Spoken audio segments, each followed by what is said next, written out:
మీ term వచ్చినప్పుడు మళ్ళీ dates ఇస్తాను. అప్పటి వరకు మీరు ఖాళీగా ఉండడం ఎందుకు? వేరే హీరోతో సినిమా తీయండి. నిర్మాత అన్న తర్వాత అందరి హీరోలతో పనిచేయాలి కదా అని చిరంజీవి ఎంత చెప్పినా దేవి వరప్రసాద్ వినిపించుకోలేదు.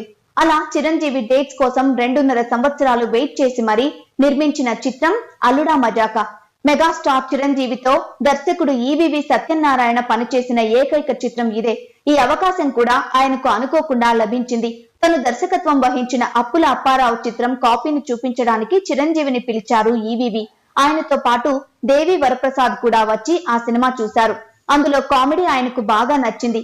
ఆ మర్నాడు ఈవీవికి కబురు పెట్టారు దేవి వరప్రసాద్. అప్పుడు ఘరానా మొగుడు చిత్రం నిర్మాణంలో ఉంది.